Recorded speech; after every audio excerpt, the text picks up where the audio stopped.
자, 오늘은 정규 표현식과 넘파이와 판다스 라이벌리까지 준비를 했는데요.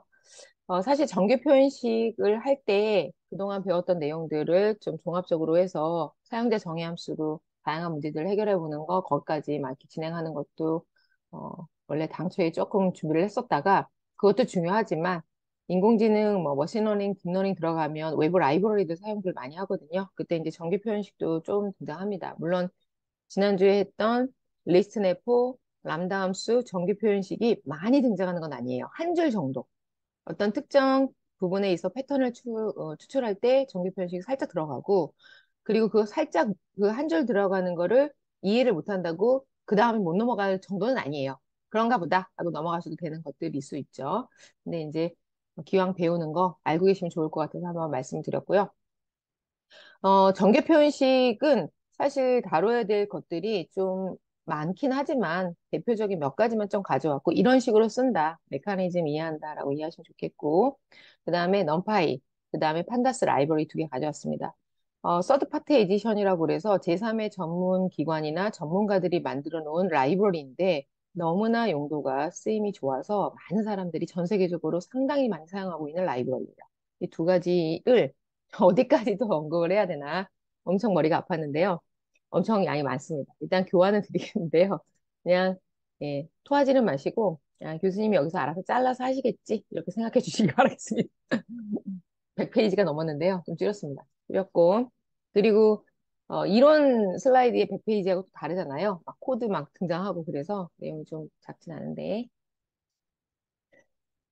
요렇게 해서 넘파이도 연산 파트까지 살짝 살짝 최소화시켜서 설명드리고, 그 다음에 원래 우리가 하기로 했던 게 뭐였냐면, 예, 판다스이거든요. 아니, 판다스의 이제 파일 입출력.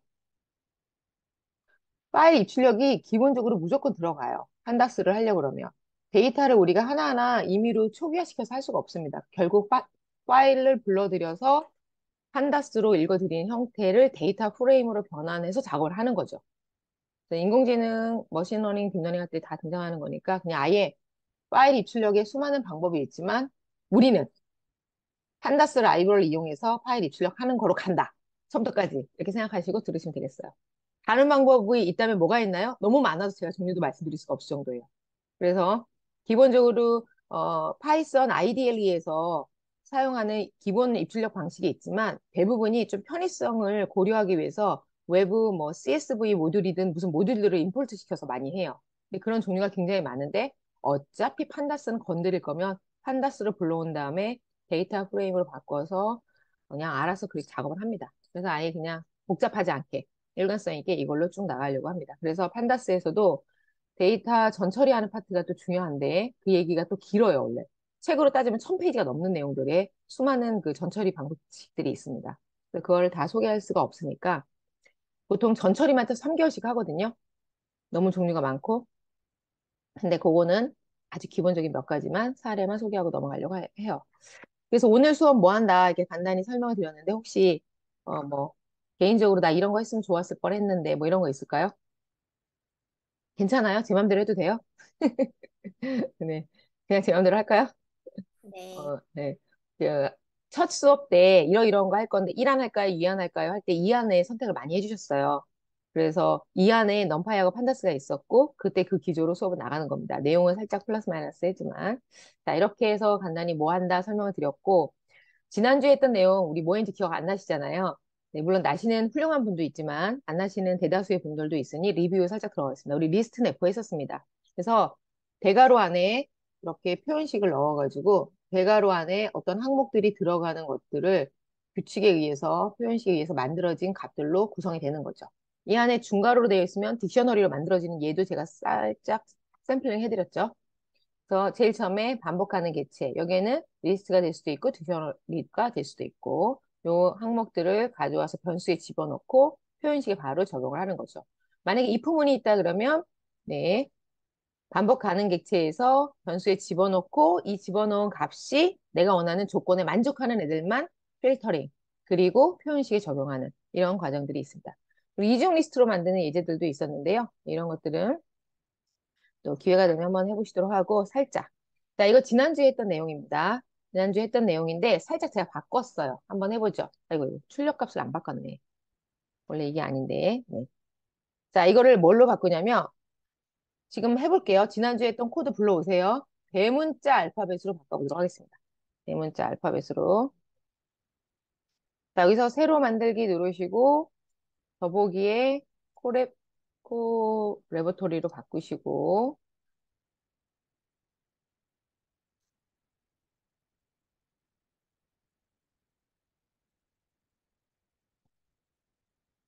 여기다 4일차 실습 이렇게 하겠습니다.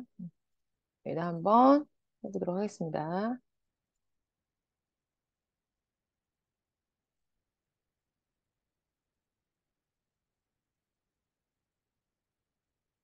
자, 한번 진행해 보실까요?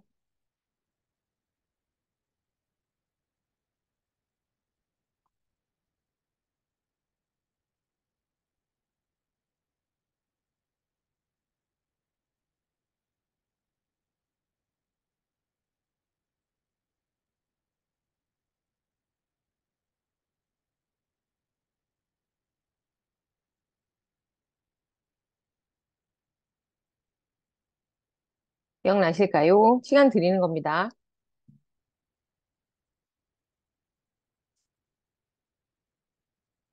저랑 같은 화면 보고 있는 거 맞죠? 이거 좀 글자를 좀 다시 한번 보여드리려고요.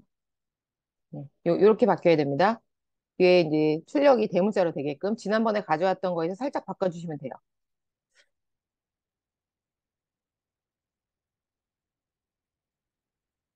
지난주에 뭐 있더라? 기억이 가물가물 하시죠?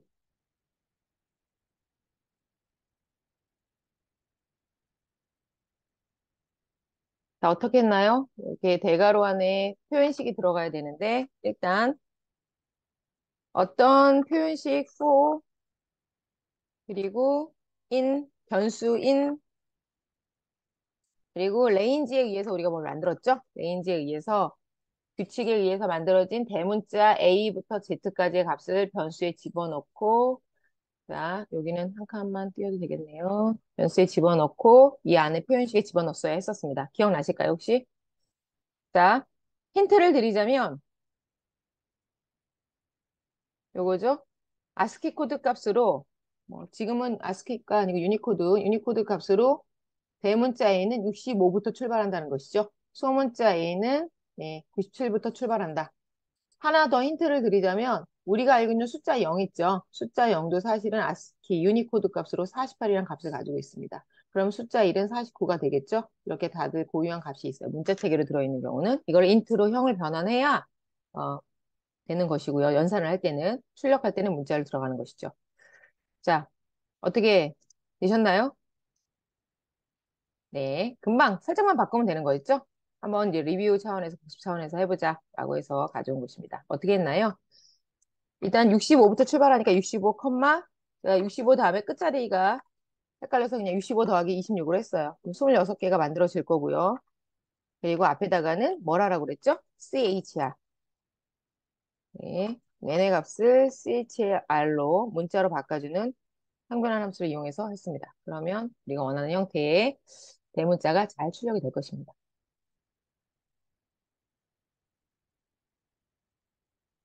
자, 좋습니다. 일단 그리고 제가 좀 난도가 좀 다양하게 좀 준비가 되었는데요. 이 중에는 좀 원활하게 빠르게 되시는 분들이 있어요. 그런 분들을 위해서 도전 문제 좀 많이 가져왔으니까, 쭉 PPT 넘겨보니까, 이거 괜찮네, 할 만하네 하는 것들 있죠? 이런 문제들이 있으시면 그 문제들을 그냥 푸세요. 그리고 저는 좀 쫓아오기 빠듯하신 분들을 위해서 스텝을 맞춰서 나갈 거니까. 뭔 소리인지 아시죠? 네, 그렇게 하시는 게 수업에 조금 몰입하거나 흥미를 느끼는데 도움이 될 것 같습니다. 자, 그러면 다음 한번 나가볼게요. 자, 이 부분 리스트 내포 나가도 되겠죠? 네. 우리 근데 원래 카메라 켜야 되는 거 아닌가요? 괜찮아요? 그 우리 행정 선생님이 카메라 안 켜도 된다고 하셨나요? 우리끼리야 뭐 상관이 없는데 그 뭐냐 출석 여부 막 이런 거 몰라가지고 괜찮겠죠? 알겠습니다. 자, 그다음 이 다음으로 나갔던 게 사용자 정의 함수였습니다. 그냥 사용자 정의 함수는 무조건 해야 된다라고 생각을 하세요. 백준이나 프로그래머스 그런 데 가서 알고리즘 코딩 테스트 훈련을 한다라고 하면 모든 게 다 그냥 함수로 이루어져 있어요. 그 함수 안에 문장을 완성하도록 돼 있어요. 코딩을. 그러니까 함수는 그냥 써야 되는 하나의 틀이다. 이렇게 생각하시면 되겠는데 굳이 이유를 물어본다면 어, 구조적으로 볼 수 있게 중복된 코드를 배제함으로써 구조적으로 볼 수 있게 해주고 그로 인해서 재사용성이 높아진다. 이런 이유들이 있는 거죠. 그래서 함수를 정의했다라고 한다면 네, 메인 코드에서 이 함수를 호출해야만 내가 정해놓은 함수가 동작을 하고 함수 내에 있는 내용을 처리한 후에 되돌아온다. 여기까지 설명을 드렸던 것 같아요. 그리고 나머지 이어간다. 자, 함수를 정의할 때는 네, 이렇게 매개변수 및 반환값이 있는 형태가 있는데요. 나머지 없는 형태는 쉬우니까 할 수 있지만 있는 형태들은 어떻게 써야 되는지 알아야겠죠. 맥스 언더바 밸류라는 그리고 앞에 있는 거는 뭔가요?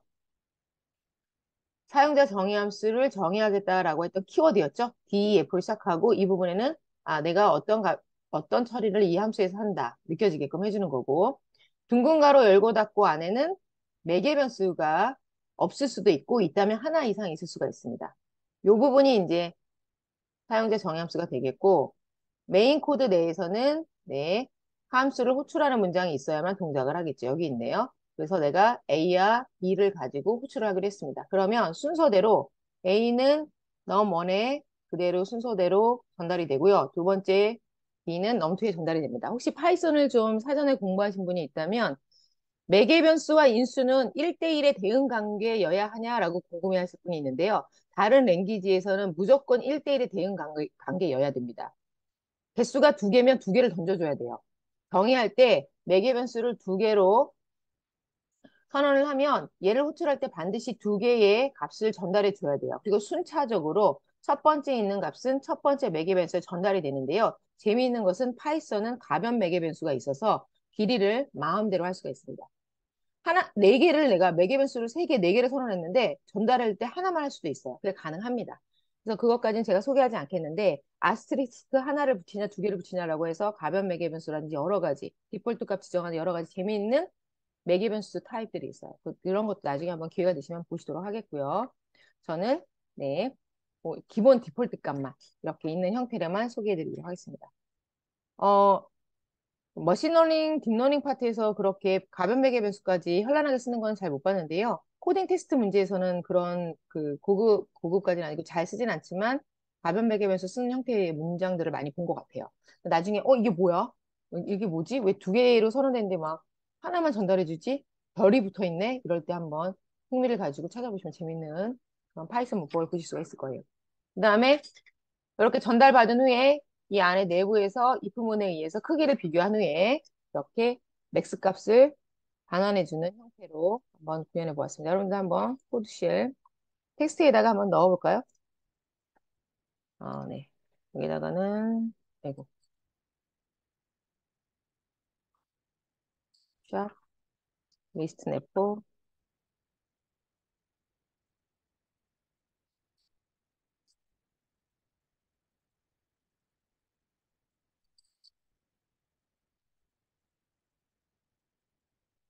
자 그리고 이것도 공유를 해드릴게요.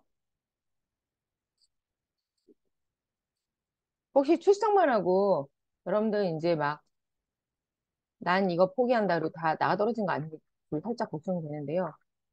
혹시 그러신가요? 네. 오늘은 카메라도 안 켜시고 뭔가 불길한 느낌적 느낌 막 그러신 거 아닌지 모르겠네요. 저 혼자 독백하는 거 아닌지 살짝.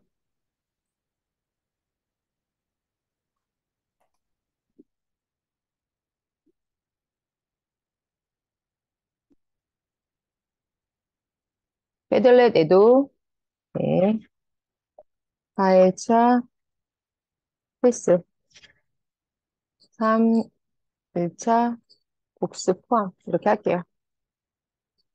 이게 좋겠네요.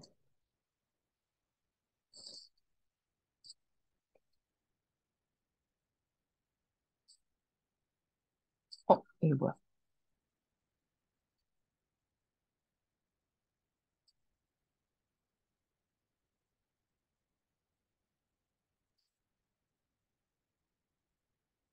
자, 링크 단톡방 타고 들어오셔도 되고 테들렛 타고 들어오셔도 되고요.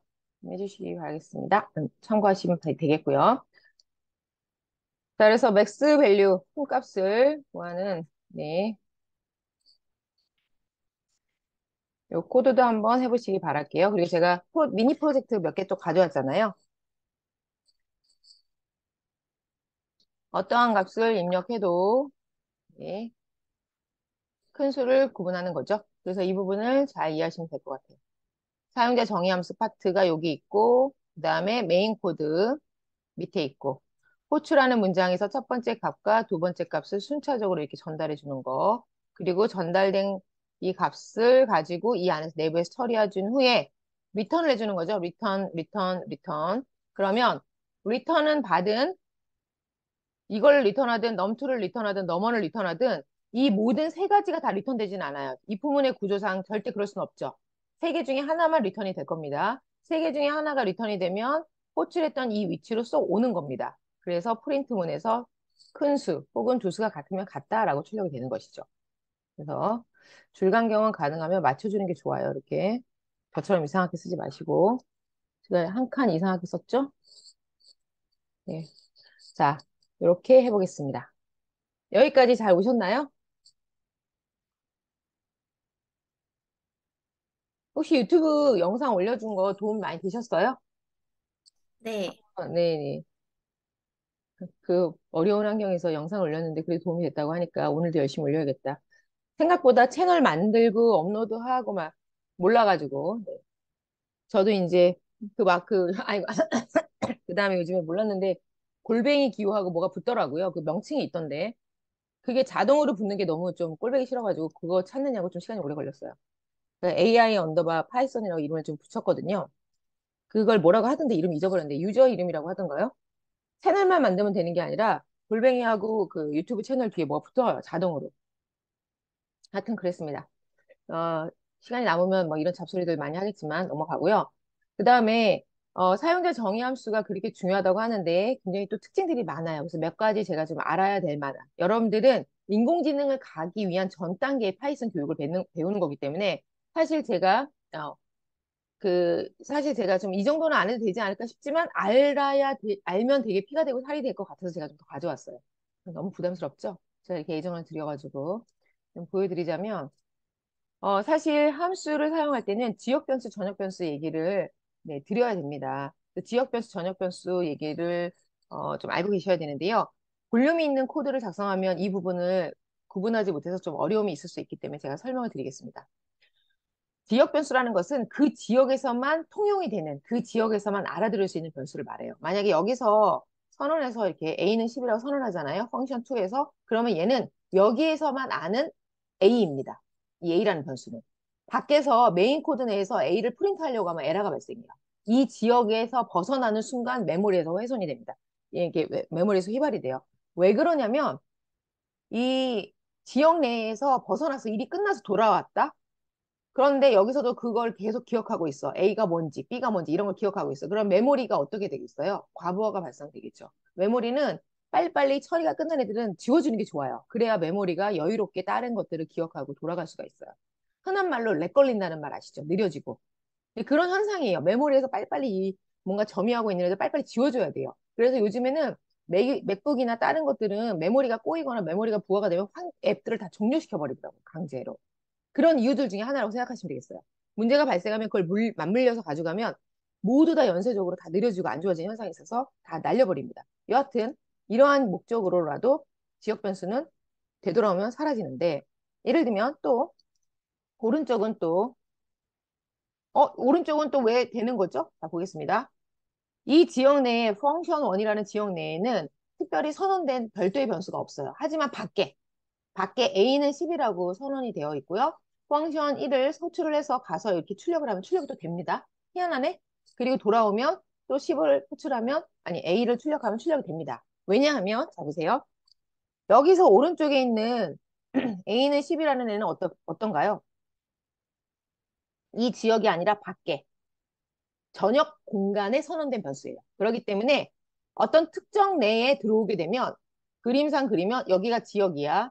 그리고 전역은 이 지역을 포함하고 있어. 그러니까 당연히 지역 내에서는 이 전역 변수를 안다고 생각하시면 되겠어요.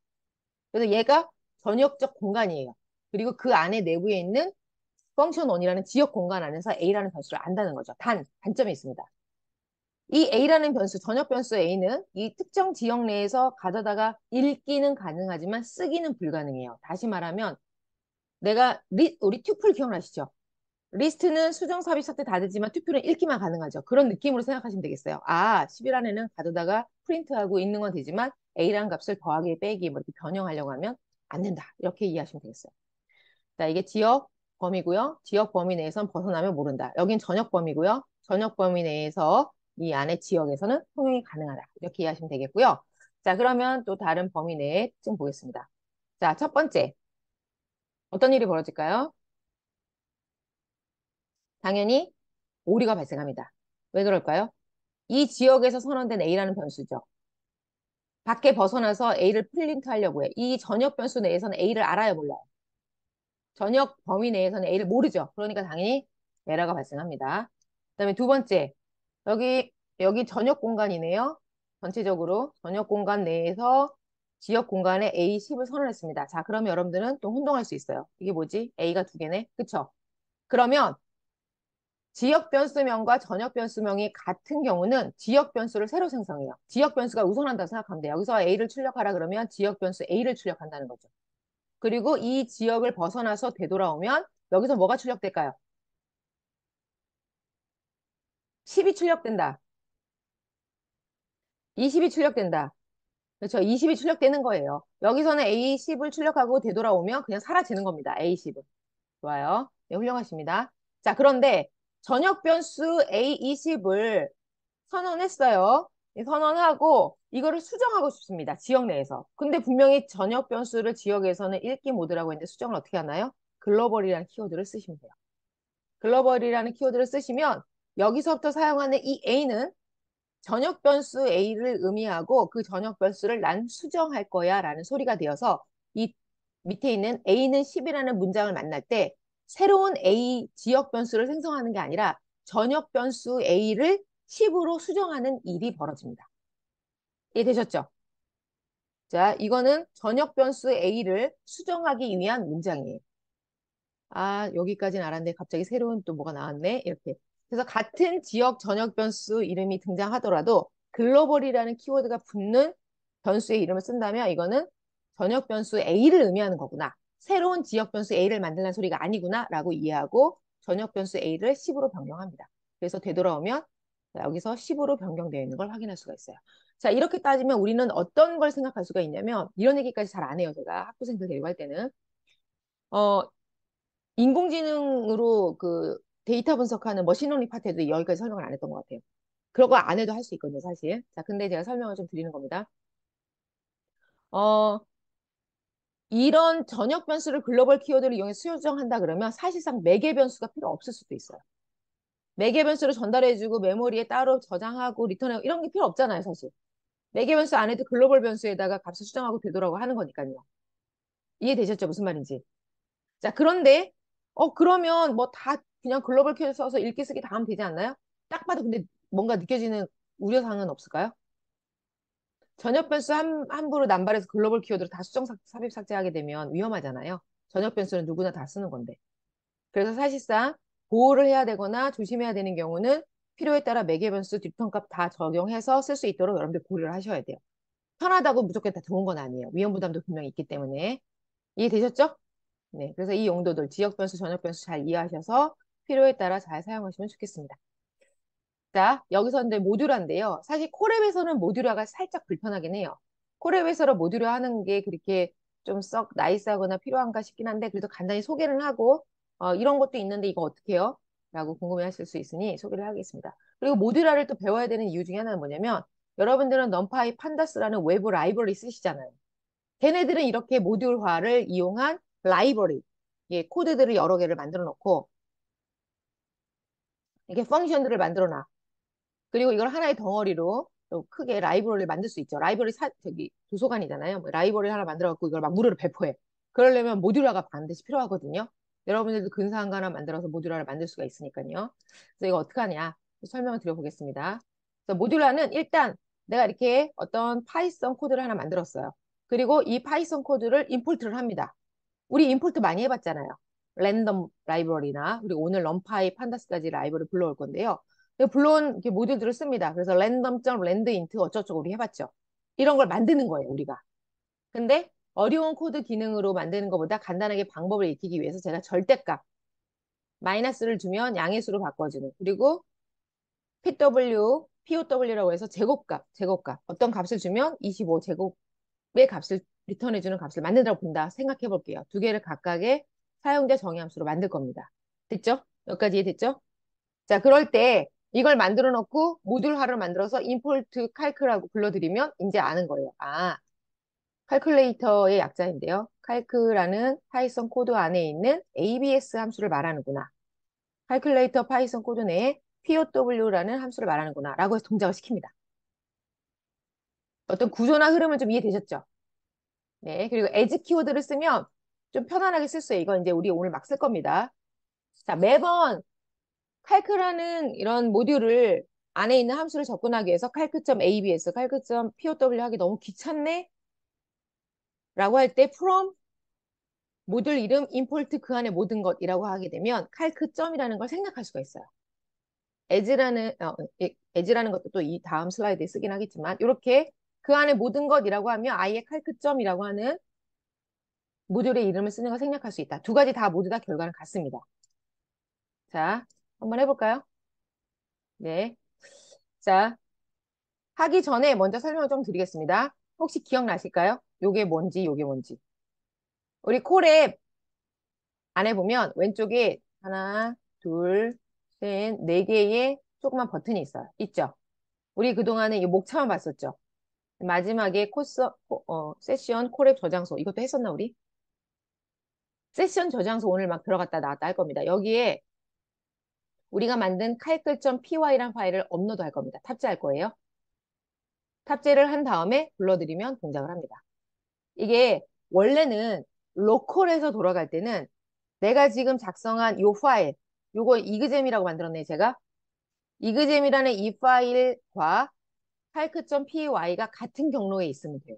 같은 위치에. 바탕화면 바탕화면, 내문서면 내문서에 있으면 되는데 우리는 지금 콜앱이라는 것은 구글의 가상 서버를 이용하고 있잖아요. 그러면 이 코드가 저장되는 공간 내에 어딘가 탑재를 해야 이게 같은 공간에 있다라고 인지를 하는지 중요하잖아요. 물론 구글 드라이브에다 경로를 맞춰놓고 경로를 인식시키는 마운트 과정을 해야 되고 여러 과정이 있는데 그 과정으로 제가 오랫동안 수업을 했는데 엄청 불편해요.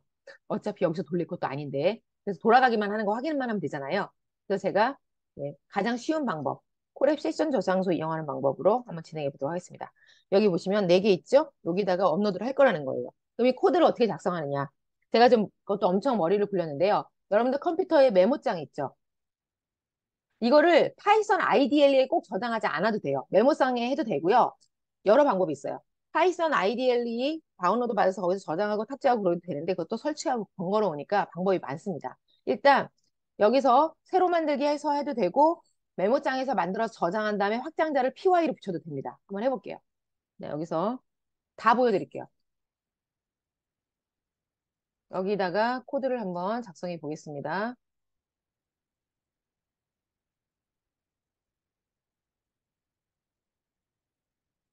코드는 타이핑하기 귀찮을 수 있으니까 제가 단톡방에 보내드릴 테니까 복붙을 하세요.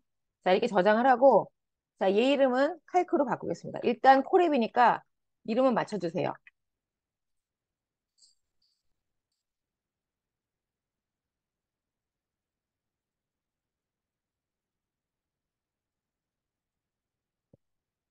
파이썬 배운다고 그래서 대충 라이브러리 몇 개만 되는 게 아니라 진짜 알아야 될 게 엄청 많아요. 그건 알지만 어려우니까요. 자, 저장됐죠? 저장됐죠? 그럼 여기 확장자 py 함부로 바꾸지 마시고요. 메뉴 표시를 파일에 가면 다운로드라고 있어요. 다운로드 찾으셨어요? 일단 저장하고 요 코드 새로운 이제 콜앱에서 저장하고 파일에 다운로드 나는 뭐로 한다? py로 한다. 보이세요? py 다운로드 하겠습니다. 그리고 바탕화면 지정하겠습니다. 저는 바탕화면에 칼크가 있어서 그런데요. 저장. 그러면 이렇게 생깁니다. 저처럼 안 생길 수도 있어요. 그냥 흰색으로 나올 수 있어요. IDLA가 안 깔려 있으면. 이런 아이콘 아니어도 상관없습니다. 중요하지 않아요. 제가 테스트했을 때 아무 문제 없었어요. 여기까지 왔어요? calc.py. 아이콘이 흰색이어도 돼요. 저 교수님이랑 로고가 다른데요? 상관없어요. 됐습니까? 준비됐어요? 그러면 아까 있던 4일차 실습 여기다가 탑재를 할 건데 생각해보니까 이 탑재를 여기서 돌리면 안 되겠죠, 또. 테스트 버전이니까요. exam.python으로 만들 거잖아요. 아니요, 여기다 해도 되겠다. 그냥 할게요. 여기서 할게요. 네. 자, 여기 찾으셨죠? 네 번째 이 공간. 요걸 명칭을 파일이라고 되어 있긴 한데요. 제가 볼 때는 세션 저장소인 것 같아요. 세션이 유지될 때만 인식하는. 세션이 끊어지면 날아가는 거야. 가상 공간이야. 나에게 할당돼. 그래서 여기다가 드래그를 해서 여기 밑에다 놓으세요. 그리고 보세요. 파일이 다른 곳에 저장되어 있는지 확인합니다. 이 런타임이 종료되면 이 런타임과 파일은 모두 삭제됩니다. 가상 공간이에요. 세션이 끊어지면 날아갑니다. 확인 눌러주시고 이 밑에 여기 calc.py 있나 보세요. 됐어요?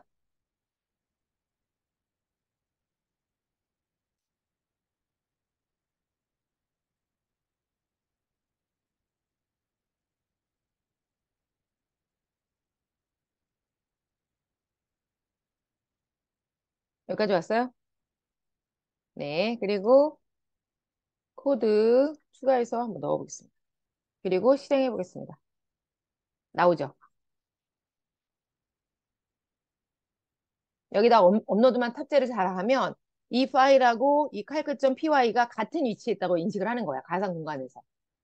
드래그 할 때 주의해서 샘플 언더바 데이터 이런 데로 들어가지 않게 이 밑에 빈 공간에 넣으시고요. 동작시키면 됩니다.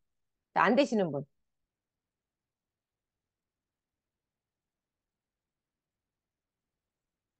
다 되셨어요? 자, 그럼 메모장 한번 해보겠습니다. 아이고. 메모장에다가 제가 채팅창에다가 코드 작성한 거 복붙을 했어요. 복붙을 하고, 자, 이 calc.py를 제가 지워보겠습니다. 그리고 이걸 저장할게요. 바탕화면 지정하고, 텍스트가 붙잖아요. calc.py라고 확장정을 붙여주시는데, 그냥 이대로 저장하시면 안 돼요. 텍스트 문서를 모든 파일로 바꿔주세요. 모든 파일로. 그리고 calc.py를 확장자가 그대로 붙게 저장을 눌러주세요. 그리고 나서 보면 또 이렇게 돼 있어요. 저는 파이썬 IDLA가 깔려있기 때문에 이렇게 보이는 거예요. 여러분들 흰색으로 나올 거야. 로고 없이 그거를 자, 여기서 탑재한 거 삭제하고 다시 제가 탑재하겠습니다. 브레이크. 자, 올라갔죠? 그리고 다시 실행해도 정상으로 동작합니다. 상관없어요. 우리가 IDL이나 그런 거에서 동작시키는 게 아니기 때문에 그냥 이 py라는 포맷이 기본 포맷으로 저장이 잘 됩니다. 그리고 코드 모듈 하나, 코드 실 하나 추가해서 이번에는 이 방법을 해볼게요. 아까 했던 임포트문 이용하는 방법, from 이 키워드 이용하는 방법 이용해서 해보겠습니다. 잘 동작하죠? 모듈화 과정 중에 하나입니다. 물론 이제 라이브러리까지 만들려면 좀 더 복잡한 그런 좀 과정을 거치긴 해야 되는데요. 아, 이런 식으로 내가 만든 코드를 다른 파일에서 불러오는 모듈화 작업을 할 수 있구나 라고 이해하시면 되겠습니다. 그럼 교수님, 우리가 그동안 했던 랜덤 모듈 이런 것도 이렇게 하면 랜덤.랜드인트 이렇게 안 하고 그냥 랜드인트 바로 쓸 수 있나요? 당연하죠. 이렇게 쓸 수가 있습니다. 그래서 라이브러리 외부에 불러드릴 때 편하게 쓰시면 되겠습니다.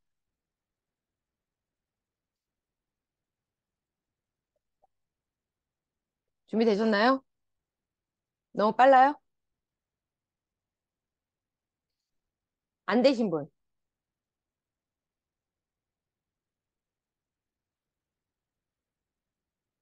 우리 이민희님 어떠세요? 네, 괜찮대요. 다 되셨어요? 배수정님 어떠세요?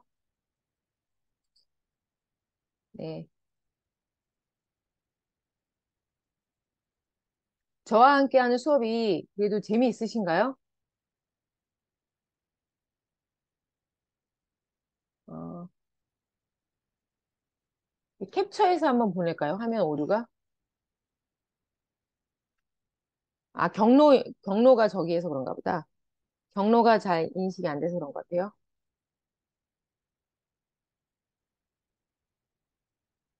혹은 버전이 문제 있을 수도 있어요.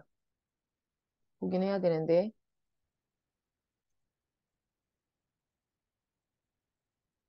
우리 잘 안 되시는 분은 캡처를 이용할 때 이렇게 해주세요.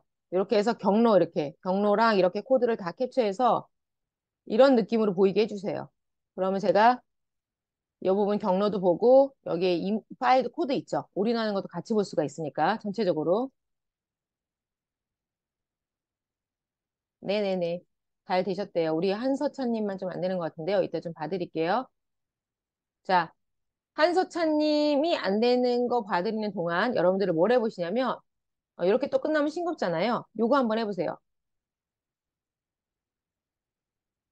프로1이라는 코드를 하나 만들어서 모듈 그리고 테스트 파일 안에서 이거 테스트 파일 우리 할 필요 없고 우리는 네 이거 잠시만요.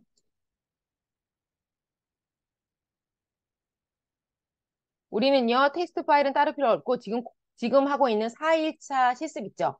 4일차 실습 코드 안에다 이거 넣어주시면 돼요. 그냥 파일명을 따로 만들지 말고 요것만 따로 만들어서 프로1이라는 애를 한번 불러오는 걸로. 이번에는 명칭을 제가 as 키워드를 이용해서 쓰는 방법을 했거든요. as 키워드를 이용하게 되면 별칭을 만드는 거예요. 프로1이라는 이름 대신 p라는 걸 이용해서 내가 이렇게 하겠다. p.add 이런 식으로 쓸 수 있어요. 어느 게 좋다라고 말할 수는 없습니다. 상황에 따라 라이브러리 이름들이 중복되거나 함수 이름이 중복될 때는 좀 from보다 이렇게 as 키워드를 써야 될 수밖에 없는 상황이 있어요. 그럼 필요한 경우는 from 어쩌고저쩌고 해서 그냥 앞에 모듈 이름 다 빼고 넣는 것도 쓰지만 중복되는 함수 이름이 있을 때는 이런 식으로 쓰는 것도 방법입니다. 이것도 한번 써보세요. 지금 해보세요. 응? 여러분들에게 도전의 시간을 드리는 동안 저는 안소찬님 해결하셨나 봐요. 네, 잘하셨습니다. 네네, 성공. 네네, 하셨다고.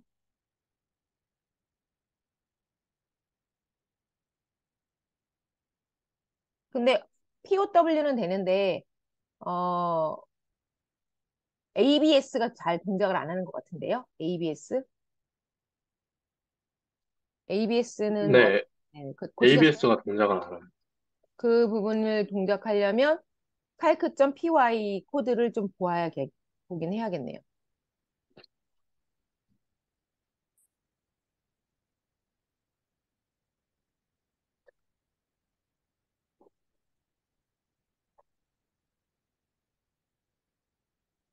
자, 약 1분 정도 마무리할 시간 좀 들을 테니까 한번 해보시고요.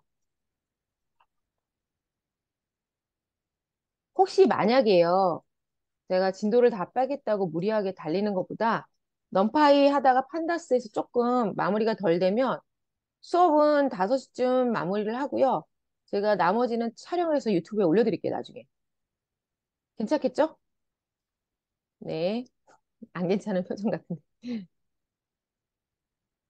안 봐도 되지만 파일 입출력까지는 성공시켜드리고 데이터 프레임 좀 해드리고 그다음에 데이터 전처리나 여러 가지 작업들이 있잖아요. 판다시 동작하는 것들. 이런 것들은 제가 교환해서 준비한 영상들은 따로 찍어서 올려드리는 걸로 하고 보고 싶은 사람만 보는 걸로. 수업은 5시에 정상적으로 종료해드리고 왜냐하면 여러분들도 분명히 5시 이후에 스케줄이 많으실 거라고 생각합니다. 바쁘실 거라고 생각을 해요. 네.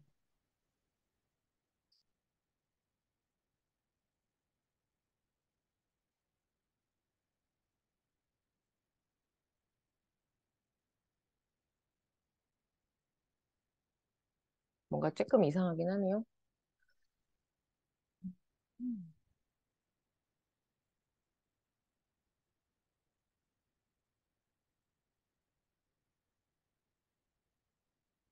혹시 한서천님 네, 마이너스 듀오 빼고요. 곱하기 마이너스 1 한번 해보실래요? 그 칼크 코드를. 그리고 이거를 PY로 다운로드 받은 다음에 다시 탑재하셔야 돼요. 만약에 혹시 중간에 저랑 이야기하기 전에 다시 수정해서 탑재를 다시 하셨었나요, 혹시? 한 번이라도? 아니요. 어, 그대로였습니다. 어. 혹시 수정해서 탑재를 했는데도 얘가 인식이 안 되면 세션을 끊었다 다시 하셔야 될지도 몰라요. 그 이전에 아, 오류나는 발생된 이유 중에 하나가 이전에 잘못된 게 있으면 그걸 계속 물고 들어가는 그런 경향이 또 있기도 하더라고요, 가끔. 자, 알겠습니다. 네네. 또 이따가 안 되면 쉬는 시간 봐드릴게요. 네. 자, 이 두 번째, as 구문 이용해서 하는 모듈화 실습 다 성공하셨을까요? 네, 뭐. 이것이 안 된다고 좌절할 필요는 없어요. 콜앱에서 다 라이브러리 모듈 돌리는 게 아니기 때문에. 자, 다음. 이번에 요거까지 하는 게 원래 1교시 저희 목표였습니다. 계획이었어요. 미니 멀티게임 프로그램을 만드는 일을 해보도록 하겠습니다. 이거 말고도 제가 진짜 준비를 많이 했어요. 커피 자판기 프로그램도 리스트로 만드는 거, 딕셔너리로 만드는 레벨업 되는 문제, 그 다음에 스마트폰 연락처 프로그램도 리스트로 만들고, 아니, 딕셔너리 만들고, 이것도 좀 레벨업 하는 거. 이거 다 사용자 정의함수로 구현하는 거를 리뷰 문제를 가져온 거야, 리뷰 문제를. 근데 일단 시간이 안 될 수도 있으니까 미니 멀티게임 프로그램만 한번 해보도록 하겠습니다. 우리가 이전에 실습했던 문제들 중에 숫자 맞히기 게임이 있었어요. 랜드 인트로 1부터 34의 숫자를 만들어서 임의로 생성했을 때 사용자로부터 맞히는 게임. 기억나시죠? 그 다음에 구구단 게임도 있었어요. 두 개의 숫자를 정수를 생성을 해서 곱한 다음에 이거 정답 맞춰봐. 그러고 맞힘 틀림 했던 거. 아, 예. 기억이 안 나시는 것 같아요. 표정을 지으시네요. 그 다음에 지난주에 369 게임 했었어요. 이거를 사용자 정의함수로 다 만들고 메인 코드 내에서 while true문으로 내가 그만하고 싶다라고 할 때까지 계속 게임을 돌리는 거예요. 숫자 맞히기 했다가 369 게임도 했다가 막 이런 식으로 왔다 갔다 하는 거죠. 이거를 우리가 사용자 정의함수로 만들어서 호출해서 동작하도록 하는 걸로 한번 업그레이드를 시켜보겠다는 거죠. 저 혼자 미니 멀티 게임으로 온 거 아니죠? 다 여기 바라보고 계시는 건가요? 네, 네. 표정이 굉장히 바쁘신 것 같은 느낌이 드는데 한번 그래도 해보겠습니다. 자, 그러면 이제 모듈화까지 했고요. 사용자 정의함수 설명하면서 이거는 좀 알아두면 좋을 만하다라고 말씀드린 것 중에 하나 추가적으로 전역 변수, 지역 변수 설명드렸고요. 전역 변수는 기본적으로 읽기 전용인데 글로벌 키워드를 이용하면 수정도 가능하다. 두 번째, 모듈화에 대한 얘기를 했어요. 함수들을 많이 만들어지다 보면 파일이 달라질 수가 있습니다. 파일이 달라지면 웹에서 불러들일 수가 있어야 되거든요. 그런 방법. 그리고 이 모듈화들이 많아지면 라이브러리가 된다. 이런 말씀 드렸고, 이번에 그러면 제가 여기다가 또 텍스트로 모듈화 설명을 좀 줘보겠습니다. 그리고 밑에다가, 아이고, 이거. 이번에는 미니 멀티 게임 프로그램이라고 해서 한번 또 만들어 보도록 하겠습니다. 자, 일단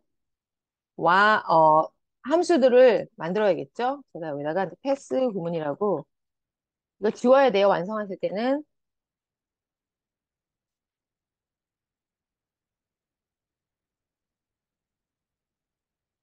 369 게임.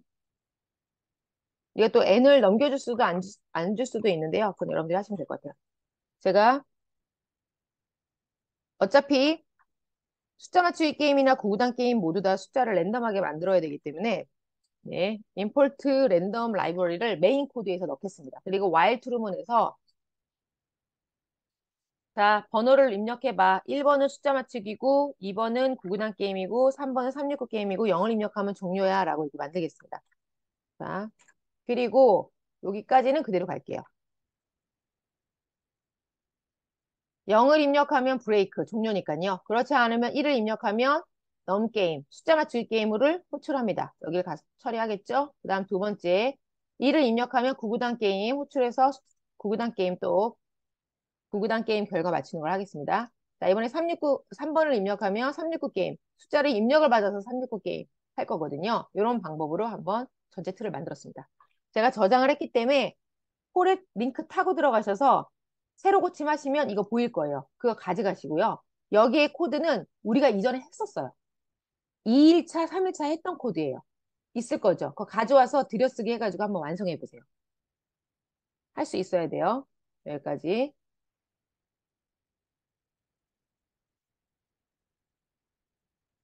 자, 지금부터 시간 드리겠습니다. 완성도 시켜드릴게요. 걱정하지 마시고.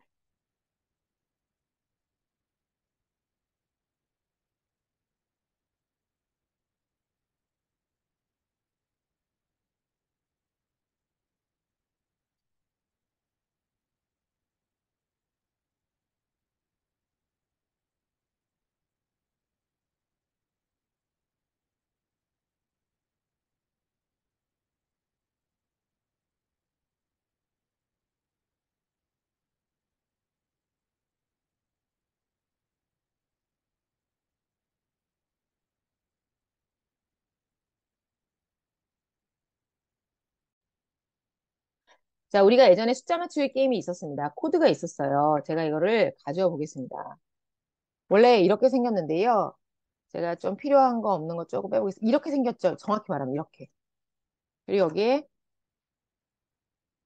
임포트 랜덤이라고 들어있었을 겁니다. 그런데 교수님이 임포트 랜덤은 메인 코드에 넣었으니까 빼라라고 했어요. 그래서 제가 뺐습니다. 빼고 이대로 시작하려고 했더니 밑줄이 생기죠. 왜냐?